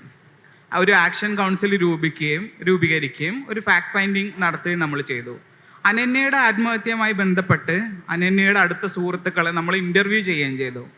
ആ ഇൻ്റർവ്യൂവിൽ പങ്കെടുത്ത സർജറി കഴിഞ്ഞ 80% ട്രാൻസ്ജെൻഡർ വ്യക്തികളും ആ സർജറിയിൽ സാറ്റിസ്ഫൈഡ് അല്ല. പലരും ആത്മഹത്യയുടെ വക്കീലാണ് നിൽക്കുന്നത്. അനന്യകുമാരി അലക്സ് ആത്മഹത്യ ചെയ്തതിന് ശേഷം സെയിം ഇയറിൽ 8ഓളം ട്രാൻസ്ജെൻഡർ വ്യക്തികൾ ആത്മഹത്യ ചെയ്തിട്ടുണ്ട്. അപ്പം അത്തരം ആത്മഹത്യകളുടെയൊക്കെ ഒരു റീസൺ സർജറി ആണെന്നാണ് നമുക്ക് മനസ്സിലാക്കാൻ സാധിച്ചിട്ടുള്ളൊരു കാര്യം. കാരണം സർജറി ചെയ്യുന്ന സമയത്ത് ഒരു വലിയൊരു ഡിസയർ ഉണ്ട്. ഇപ്പം എന്നെ സംബന്ധിച്ച് ഒരു പുരുഷ ശരീരം ലഭിക്കുക എന്നുള്ളത് എൻ്റെ ഒരു വലിയൊരു ഡിസയറാണ്. ആ ഡിസയർ ഞാൻ സർജറി ചെയ്യുന്ന സമയത്ത് എനിക്കൊരു വലിയ പ്രതീക്ഷയുണ്ട്, ഞാൻ ഒരു ശരീരം എനിക്ക് കിട്ടും എന്നുള്ളത്. പക്ഷെ സർജറിക്ക് ശേഷം പലർക്കും അവർ എക്സ്പെക്റ്റ് ചെയ്ത ഒരു ശരീരം ഭാഗമല്ല അവർക്ക് കിട്ടുന്നത്. അവരുടെ എക്സ്പെക്റ്റേഷൻ അത് മീറ്റ് ചെയ്യുന്നില്ല. ആ ഒരു കാരണം കൊണ്ട് പലരും വളരെ ഡിപ്രഷനിലേക്ക് പോയിട്ടുള്ളതായിട്ട് ഞാൻ കണ്ടിട്ടുണ്ട്. അപ്പോൾ ഞാൻ വിചാരിക്കുന്നത് സർജറി ചെയ്തതിന് ശേഷം ഒരു മ്യൂട്ടേറ്റഡ് ആയിട്ടുള്ള ഒരു ശരീരമാണ് ഒരു ട്രാൻസ്ജെൻഡർ വ്യക്തിക്ക് കിട്ടുന്നത് എന്നുള്ളതാണ് ഞാൻ വ്യക്തിപരമായിട്ട് ഞാൻ പറയാൻ വിചാരിക്കുന്ന ഒരു കാര്യം. കാരണം ഒരു ബയോളജിക്കൽ വജൈന പോലെയോ അല്ലെങ്കിൽ ഒരു ബയോളജിക്കൽ പെനിസ് പോലെയോ ഈ സർജറിക്ക് ശേഷം ഈ ശരീരഭാഗം വർക്ക് ചെയ്യില്ല എന്നുള്ളത് നമുക്ക് 100% ഉറപ്പുള്ള ഒരു കാര്യമാണ്. സർജറി ചെയ്ത ഒരു ട്രാൻസ്മെൻ എന്നോട് പറയാണ്, അദ്ദേഹത്തിന് ഈ വേദി open to talk sex right അല്ലേ? അപ്പോൾ അദ്ദേഹം സർജറിക്ക് ശേഷം പറയാണ് അദ്ദേഹത്തിന് ഇറക്ഷൻ ഉണ്ട് എന്ന്. അപ്പം ഞാൻ ചോദിക്കുകയാണ്, ഒരു പുരുഷലിംഗം ഇറക്റ്റ് ആവുന്നത് അതിലെ ഞരമ്പുകളിലേക്ക് രക്തപ്രവാഹം നടക്കുമ്പോഴാണ് ഒരു പുരുഷലിംഗം ഇറക്റ്റ് ആവുന്നത്. ഒരു സ്കിന്നെടുത്തിട്ട്, ശരീരത്തിൽ നിന്ന് ഒരു സ്കിന്നെടുത്ത് അത് ചുരുട്ടി അതൊരു പെനിസ് പോലെ ആക്കി വെച്ചിട്ട് ആ പെനിസ് ഇറക്റ്റ് ആവുന്നുണ്ട് എന്ന് പറഞ്ഞാൽ അത് വിശ്വസിക്കാൻ ഞാൻ പഠിച്ച ബയോളജി എന്നെ സമ്മതിക്കില്ല. അപ്പം അത്തരം സർജറികൾ സക്സസ്ഫുൾ ആണ് എന്ന് പറയുന്നതിനോട് എനിക്ക് കടുത്ത വിയോജിപ്പാണ് ഉള്ളത്. അപ്പോൾ അങ്ങനെയുള്ള എക്സ്പെക്റ്റേഷൻസ് മീറ്റ് ചെയ്യാത്ത ഇത്തരം സർജറികൾ ഒരു മ്യൂട്ടേറ്റഡ് ആയിട്ടുള്ള ഒരു ശരീരമാണ് ഒരു ട്രാൻസ്ജെൻഡർ വ്യക്തിക്ക് കൊടുക്കുന്നത് എന്നുള്ളതാണ് എൻ്റെ വ്യക്തിപരമായ അഭിപ്രായം. ഞാൻ ഒരു സർജറിയും ചെയ്തിട്ടില്ലാത്ത ഒരാളാണ്, ഒരു സർജറി ചെയ്യാൻ പ്ലാൻ ഇല്ലാത്ത ഒരാളാണ്. കാരണം എൻ്റെ ശരീരത്തിൽ സർജറി ചെയ്തതിന് ശേഷം ഞാൻ എക്സ്പെക്റ്റ് ചെയ്യുന്ന റിസൾട്ട് 100% എനിക്ക് ഉറപ്പ് തരാൻ ഒരു ഡോക്ടർമാർക്ക് ഇതുവരെ സാധിച്ചിട്ടില്ല. ഡൽഹി മുതൽ മുംബൈ മുതൽ ബാംഗ്ലൂർ മുതൽ കേരളം വരെ നിരവധി ഡോക്ടർമാരെ കൺസൾട്ട് ചെയ്തിട്ടുള്ള ഒരാളാണ് ഞാൻ. ആ ഡോക്ടർമാർക്ക് ആർക്കും 100% ഉറപ്പ് എൻ്റെ ശരീരത്തിന് മേലെ തരാൻ സാധിച്ചിട്ടില്ല. അങ്ങനെ ഒരു ഉറപ്പില്ലാത്ത സമയത്ത് ഞാൻ എന്തിന് സർജറിക്ക് നിൽക്കണം? ആനന്ദ്, നമുക്ക് ഓഡിയൻസിന്റെ ചോദ്യങ്ങളിൽ ഒരു മിനിറ്റും കൂടെ ഞാൻ പറഞ്ഞോട്ടെ. അതിൽ എൻ്റെ ഒരു കൺസേൺ ആണ്, കേരള ഗവൺമെന്റ് ട്രാൻസ്ജെൻഡർ വ്യക്തികൾക്ക് സർജറി റീഫണ്ടിന് പൈസ കൊടുക്കുന്നുണ്ട്. അത് പൊതുജനം അറിയണമെന്ന് ഞാൻ വിചാരിക്കുന്ന ഒരു സംഗതിയാണ്. സർജറി റീഫണ്ടിന് പൈസ കൊടുക്കുമ്പോൾ ഗവൺമെന്റ് എന്താണ് പറയുന്നത്? നിങ്ങൾ എന്ത് വേണമെങ്കിലും ചെയ്ത് പൈസ ഉണ്ടാക്കി സർജറി ചെയ്യൂ, ഞങ്ങൾ ആ പൈസ തിരിച്ചു തരാം എന്ന്. അങ്ങനെയാണ് ഗവൺമെന്റ് പറയുന്നത്. എന്ത് തരം ജോലികളാണ് ട്രാൻസ്ജെൻഡർ ആളുകൾ ചെയ്യുന്നത്? വീണ്ടും അത്തരം വർക്കിലേക്ക് ട്രാൻസ്ജെൻഡർ ആളുകളെ ഫോഴ്സ്ഫുള്ളി തള്ളിവിടുന്നുണ്ട്. അത് പൊതുജനം അറിയണം എന്നാണ് ഞാൻ വിചാരിക്കുന്നത്. ഓക്കെ, നമുക്ക് ഓഡിയൻസിൽ ചോദ്യങ്ങൾ ചോദിക്കാനുള്ളവരിലേക്ക് പോകാം. ഇപ്പോൾ ശ്യാമ മാഡം പറഞ്ഞതുപോലെ സ്കൂളിൽ പഠിക്കുന്ന കാലത്ത് എനിക്ക് ഒരു അനുഭവം ഉണ്ടായിട്ടുണ്ട്. 6ാം ക്ലാസ്സിൽ പഠിക്കുന്ന സമയത്ത് സ്ത്രൈണത കൂടുതലുള്ള ഒരു കൂട്ടുകാരൻ എനിക്കുണ്ടായിരുന്നു. അപ്പോൾ അവൻ്റെ ലിംഗം എന്താണെന്ന് അറിയാൻ വേണ്ടിയിട്ടുള്ള കൂട്ടുകാരുടെ വ്യഗ്രത കാരണം അവൻ്റെ പാൻസ് വലിച്ചൂരുന്ന ഒരു പ്രവണത കണ്ട് അതിപ്പോഴും എൻ്റെ മനസ്സിൽ മായാതെ ഒരു വിഷമമായിട്ട് കിടക്കുന്നുണ്ട്. അപ്പോൾ ആ കൂട്ടുകാരനെ കാണാറില്ല, നാട്ടിലില്ല. അപ്പോൾ എനിക്ക് ഡോക്ടറിനോടാണ് ചോദിക്കാനുള്ളത്, അപ്പോൾ ഇങ്ങനെയുള്ള സർജറീസ് ഒരുപാട് ട്രാൻസ്ജെൻഡേഴ്സ് ചെയ്യുന്നുണ്ട്. അപ്പോൾ അതിൻ്റെ ഇനിഷ്യേറ്റീവായിട്ട് ഗവൺമെൻറ് അല്ലെങ്കിൽ KGMO പോലെയുള്ള സംഘടനകൾ എന്തൊക്കെ ഇനിഷ്യേറ്റീവ്സാണ് എടുക്കുന്നത് ഇങ്ങനെയുള്ള സർജറികൾ ചെയ്യാൻ പ്രോത്സാഹിപ്പിക്കാനും അങ്ങനെയുള്ള കാര്യങ്ങൾ, അതിനെക്കുറിച്ചൊന്ന് പറയാമോ? സർജറീസ് ആ പെർട്ടിക്കുലർ ഇൻഡിവിജ്വൽസ് ആണ് തീരുമാനിക്കുന്നത്. വെദർ സർജറി വേണോ വേണ്ടതെന്ന് തീരുമാനിക്കുന്ന അവരാണ്. അതിൻ്റെ ലിമിറ്റേഷൻസ് ഒബ്വിയസ്ലി അവരുടെ അടുത്ത് നമ്മളത് എക്സ്പ്ലെയിൻ ചെയ്ത് കൊടുക്കും. ആൻഡ് അവർ പല ആൾക്കാരും അവർ പറയുന്നത് എന്താണെന്ന് വെച്ചാൽ, അവർക്ക് ഡെയിലി രാവിലെ അവർ കണ്ണാടി കാണുന്ന സമയത്ത് അവരുടെ സപ്പോസ് ഒരു ട്രാൻസ് വുമൺ ആണ്, അവരുടെ ലിംഗം കാണുന്ന സമയത്തൊക്കെ അവർക്ക് ഭയങ്കര ഒരു സങ്കടവും ഫ്രസ്ട്രേഷൻ ദേഷ്യമൊക്കെയാണ് വരുന്നത്. അവർ സംഭവ they want to get rid of it. അതിൻ്റെ ടിപ്പിക്കൽ എക്സാമ്പിൾസ് ആണ് നമ്മൾ ഈ സർജറീസ് ഒക്കെ വരുന്നത്. ഇപ്പോൾ 2014 അല്ലെങ്കിൽ 2017 മുമ്പ് ആൾക്കാർ പലപ്പോഴും തമിഴ്നാട് വേറെ സ്ഥലങ്ങളിലൊക്കെ പോയിട്ട് വളരെ ക്രൂഡ് മെത്തേഡ്സിൽ ജസ്റ്റ് ഇതെല്ലാം അങ്ങ് കട്ട് ചെയ്ത് കളഞ്ഞ് ലിംഗവും മാറ്റും എല്ലാം മാറ്റി. എന്നിട്ട് പല ആൾക്കാരും ഇപ്പോഴും നടക്കുന്നുണ്ട്. അവർ സേഫ്റ്റി പിൻ വെച്ചിട്ടാണ് മൂത്രമൊഴിക്കാൻ ദ്വാരം ഉണ്ടാക്കുന്നത്. ഡെയിലി രാവിലെ സേഫ്റ്റി പിൻ കുത്തിയിട്ട് വേണം മൂത്രമൊഴിക്കുന്നത്. അവർക്ക് ക്ലൈറ്റോറസും ഉണ്ടാവില്ല, പ്രോപ്പർ മൂത്രം ഒഴിക്കേണ്ട ആ ഭാഗവും യുറേത്രയും ഉണ്ടാവില്ല, വെജൈനയും ഉണ്ടാവില്ല. അപ്പോൾ എന്തുകൊണ്ടാണ് അവർ അങ്ങനെയൊക്കെ ചെയ്യുന്നത്? Because of gender dysphoria. അപ്പോൾ അത്രയും ജെൻഡർ ഡിസ്ഫോറിയ ഉള്ള ആൾക്കാർ go ahead and do the surgeries. ട്രാൻസ്ജെൻഡറിന് സർജറി ചെയ്യണമെന്നില്ല. ട്രാൻസ്ജെൻഡർ ആൾക്കാർക്ക് it is a state of mind. It is not അത് സർജറി ചെയ്താൽ മാത്രമേ ഞാൻ ട്രാൻസ്ജെൻഡർ ആവുള്ളൂ അല്ലെങ്കിൽ ഞാൻ അല്ല, അങ്ങനെയൊന്നും ഇല്ല. സോ അപ്പോൾ അങ്ങനെ ജെൻഡർ ഡിസ്ഫോറിയ ഉണ്ടെങ്കിൽ go ahead and do it. Go to a good place, നല്ലൊരു സ്ഥലത്ത് പോയി ചെയ്യുക. ആൻഡ് അല്ലെങ്കിൽ ജസ്റ്റ് ആനന്ദ് പറഞ്ഞ മാതിരി stay away. If you are comfortable, B away from it. Transgender ആവാൻ സർജറി ചെയ്യണമെന്ന് ഒരു നിയമവും പറയുന്നില്ല. ഇപ്പോൾ 2019 ട്രാൻസ്ജെൻഡർ വ്യക്തികൾക്ക് വേണ്ടിയിട്ടുള്ള അവകാശ സംരക്ഷണ നിയമം പ്രാബല്യത്തിൽ വന്നിട്ടുണ്ട്. ആ നിയമവും ട്രാൻസ്ജെൻഡർ ആണെന്ന് സ്വയം ഡിക്ലെയർ ചെയ്യാം. അവിടെ ജെൻഡർ അങ്ങനെ ഡിക്ലെയർ ചെയ്യണമെങ്കിൽ സർജറി ചെയ്തിരിക്കണം എന്നൊരു കണ്ടീഷൻ ഇല്ല. പക്ഷേ അവിടെ മെയിലായോ ഫീമെയിലായിട്ടോ ഡിക്ലെയർ ചെയ്യണമെങ്കിൽ അവർ ഈ പറയുന്ന സർജറി, മെഡിക്കൽ ഇൻ്റർവെൻഷൻ സർജിക്കൽ പ്രൊസീജിയറിൻ്റെ ഭാഗമായിട്ടുള്ള എന്തെങ്കിലും ട്രീറ്റ്മെൻറ്റ്സ് നടത്തിയിരിക്കണം എന്നൊരു കണ്ടീഷനുണ്ട്.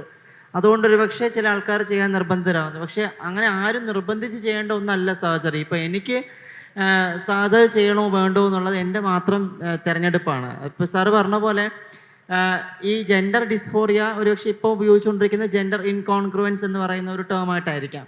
അപ്പോൾ ഈ ജെൻഡർ ഇൻകോൺഗ്രുവൻസ് എന്ന് പറയുന്നത് എനിക്ക് അനുഭവിക്കുന്ന പോലെ ആയിരിക്കണം എന്നില്ല ആനന്ദിന് അനുഭവിക്കുന്നത്, അതുപോലെ ആയിരിക്കണം എന്നില്ല എൻ്റെ മുന്നിലിരിക്കുന്ന വേറെ 2 പേർ അനുഭവിക്കേണ്ടി വരുന്നത്. അപ്പോൾ ഓരോ വ്യക്തിയിലും അതിൻ്റെ തോത് വ്യത്യസ്ത രീതിയിലാണ് അടയാളപ്പെടുത്തിയിട്ടുണ്ടാവുക. എനിക്ക് ചിലപ്പോൾ ചെയ്യണം തോന്നലുണ്ടാവാം സർജറി, എന്നെക്കാൾ തീവ്രമായി ഒരുപക്ഷെ മറ്റേ ആൾക്കുണ്ടാവാം, അത്ര പോലും എൻ്റെ അടുത്തിരിക്കുന്ന ആൾക്കുണ്ടാവണം എന്നില്ല. അത് വ്യക്തിപരമാണ് എന്നുള്ളതാണ് ഏറ്റവും പ്രധാനം. നമുക്ക് ആരെയും നിർബന്ധിക്കാൻ പറ്റുന്ന ഒന്നല്ല.